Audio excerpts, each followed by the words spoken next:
Perumbakkam housing board மக்களுக்கு மாற்றுத்திறனாளி முடியாம இருக்கவங்க நிறைய பேருக்கு வீடு தேடி போய் சாப்பாடு தரது மட்டும் இல்லாம ஒரு பையனா இருந்து அவங்க வீட்டுல எல்லா விஷயமும் ஆறுதல் விஷயம் சொல்லிட்டு வராருன்னு சொன்னா உங்களால நம்ப முடியுமா? ஸோ நான் அவரை பற்றி ஃபுல்லாக சொல்ல போகிறேன். அதுக்கு முன்னாடி நீங்கள் நம்மளுக்கு ஃபாலோ பண்ணிக்கோங்க. ஸோ இப்போவே உடனே பண்ணிக்கோங்க, ஓகேங்களா? இப்போ நான் சொல்லிடுறேன். கலைமகன் சார் வந்து ஹவுசிங் போர்ட்லேயே இருந்துக்கிட்டு ஹவுசிங் போர்டில் இருக்கிற எல்லா மக்களுக்குமே ஹெல்ப் பண்ணிட்டு வராரு. அது மட்டும் இல்லாமல் அவர் ஒரு சேவையாக என்ன பண்ணிட்டு இருக்காருன்னு பார்த்தீங்கன்னா, மத்தியான உணவு திட்டம் அப்படின்னு ஒன்று எடுத்துட்டு வந்து கொரோனா காலகட்டத்தில் இருந்து இந்த நாள் வரைக்கும் அவர் நிறைய பேருக்கு சாப்பாடு மதிய உணவாக கொடுத்துட்டு வராரு.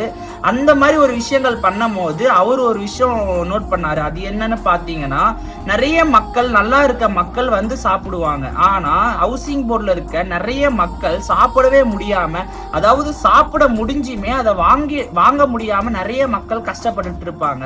சோ அந்த மக்களுக்கு நம்மளா வீடு தேடி போய் சாப்பாடு தரணும் அப்படின்னு சொல்லி அந்த ஒரு திட்டத்தை எடுத்துட்டு வந்திருக்காரு.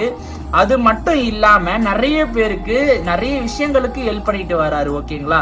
அவரை பத்தி நான் நிறைய விஷயங்கள் இதுக்கப்புறம் நான் பேச போறேன். ஸோ அதுக்கு முன்னாடி நீங்க அவரை பத்தி தெரியலனா மறக்காம இப்பவே ஃபாலோ பண்ணிக்கோங்க. So all the best.